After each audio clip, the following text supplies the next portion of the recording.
This new Jim Green boot is a purpose-built boot specifically designed for African Rangers, whose job it is, amongst the other important conservation things, is to stop poachers. So what is it about this boot that was specifically designed for them? What are the attributes of it? And what is it about this boot that might make it a great boot for you? Well, Jim Green sent us this boot to have it cut in half, run through all the tests that we do to really see if it is a purpose-built shoe for African Rangers, or if it's just relying on the African Ranger name to sell more of their boots. So what is it that African Rangers actually do that they're going to be doing in this boot? Well, they're in charge of law enforcement, wildlife monitoring, wildlife management, community engagement, and conservation management activities, plant control, fire management, game capture, and most important of all to a lot of people is poaching prevention. But what is the climate like where these boots were designed to work? Well, South Africa is both a subtropic and temperature climate conditions which are influenced by the ocean along the east and west coast as well as interior plateaus, bringing a cool and wet climate in the Drakensberg region to warm subtropical in the northeast and Mediterranean climate in the southwest and warm dry desert environment in the central west and northwest.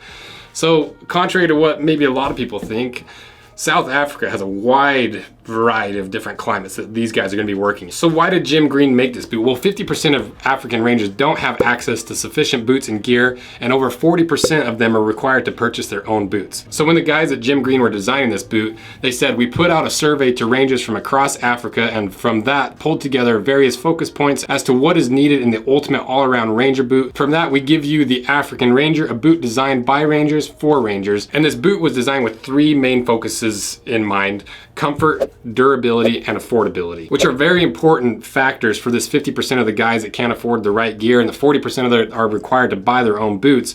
And because of that, one really cool thing they're doing with this boot is for every 10 boots sold, they're donating one pair to an actual African Ranger. And at the time of recording this video, Jim Green has already donated over 500 pairs to African Rangers, and they expect by the end of the year to be able to donate up to 1,000 pairs of boots. So now I'll start going through all the details and see if this boot really is designed for African Rangers. And this leather upper is pretty thick. It's 2.2 millimeters thick, which is right up there where we see a lot of the work boots. You know, 2 millimeters is kind of your low threshold for work boots, up to like 3 millimeters for your really heavy duty work boots. So it sits right there in the middle. And this is a nubuck leather, and their other leathers are more of just like a full grain leather that have like a heavy pigment on top.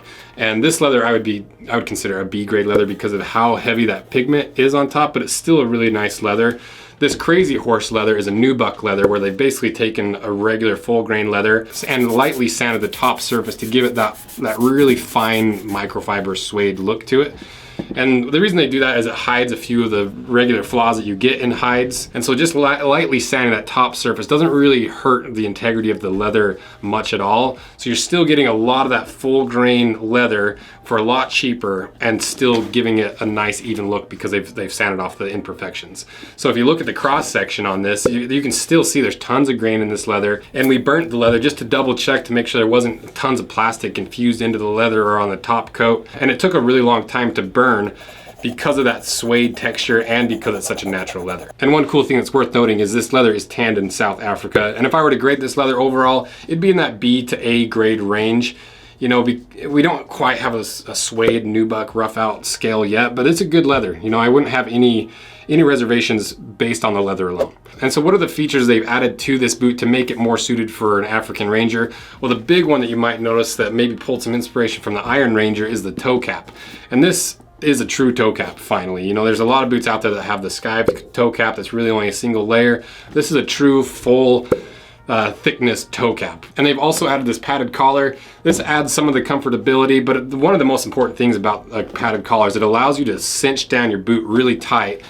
And because it's padded, it still has a little bit of movement and flexibility without letting debris and water really sneak into your boot. And another feature that you might not ever see in this low of a boot is a fully gusseted tongue. And the reason they do the gusseted tongue is the same reason as the padded collar, because it just gives you more protection from the environment. You don't get all the foxtails and all these little weeds and the dirt getting into the inside of your boot. This gusseted tongue protects basically protects your socks and the inside of your boot. And as for how this boot is built, Like I mentioned, it's one of the only sub $200 boots that's built in a traditional way, because this is a 360 stitch down construction that has 2 rows of stitching, and the stitching is a really thick 2.2 millimeter braided nylon cord. And one really important aspect of this is it's a really fast and effective way to make a boot, because here's a quick video of them sewing on that midsole. You can see how fast they sew that on compared to like a hand welted boot or even a Goodyear welted boot, which helps get this boot down to that affordable price range. Now, this insole is not the highest quality insole out there. The nice thing about it is removable, and it's not like it's a horrible insole. I still would take this insole over half the insoles that come in sneakers.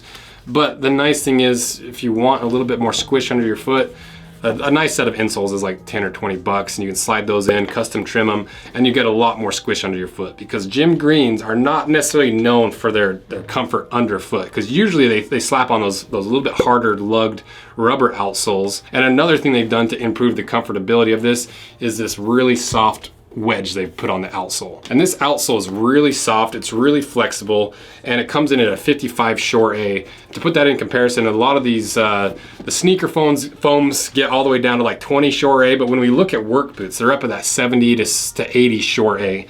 And the beautiful thing about a stitch down construction is you'll notice these stitches don't go all the way through the outsole. And so as soon as you wear this outsole out, all you have to do is take it to your cobbler and they just peel it off and glue a new one on for you. And as for the one component we really haven't talked about, the midsole, this is one thing that Jim Green does that's really unique. You know, most boots out there, they either use a leather insole or they use a fiberboard insole. And there's a huge gap between the quality, because fiberboard just breaks down. The more times you bend it, eventually it just splits and cracks. Whereas leather is really durable and it molds to the shape of your foot and it lasts a long time, but it's pretty expensive. And so for an affordable boot, they use this material it's a halfway mark between fiberboard and leather. It's a really thick fiber-based material that's about the same thickness as leather. It compresses like leather and it behaves a lot like leather in how it wears in. Is it as good as leather? I don't think it's quite as durable, but it's significantly more durable than a thin sheet of fiberboard that you see in most work boots in this price range. So that basically covers everything we can gather about this boot before we cut it in half. So now let's cut it in half.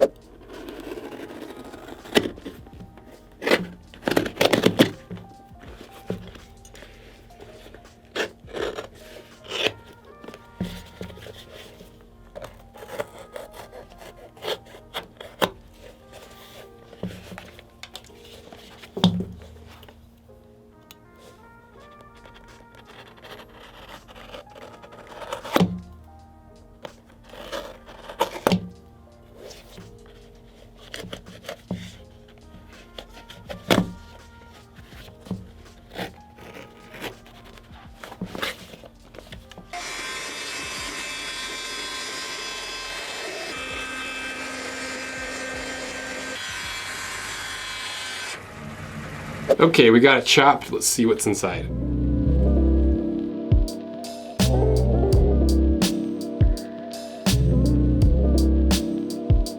So really there's only 3 components that we didn't cover. There's the steel shank, the composite heel counter, and the almost like fabric toe stiffener. And other than that, we covered everything before we cut it in half. And that's really where Jim Green sets himself apart from all the rest of the competition, is they remove all the unnecessary bits from their boots and solely focus on the materials that matter to add some durability, to add some comfort, and to add all those benefits they're trying to make in this African Ranger boot. And that's how they get that price down. That's how they get the durability per price up. And I think that's a big part of why they've made a surprisingly big splash in the US market for how small of a brand they are. And so is it actually designed for Rangers, or is it just marketing?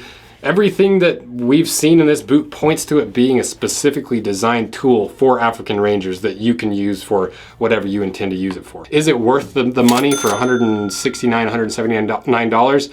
I think it is. And there's really not a whole lot I could point to improve this boot. Obviously you could do a leather insole and you could improve the actual removable insole itself. At that point you'd be increasing the price. So to keep it under 200 bucks, the corners have to be cut to some degree, and I think they've done it in a smart way. You know, it's one of these videos where I don't have a whole lot to actually critique about this boot, and it's a sponsored video, and so sometimes I feel like a little bit like, what do I point out that's negative? But there really is not a whole lot about this boot that's negative.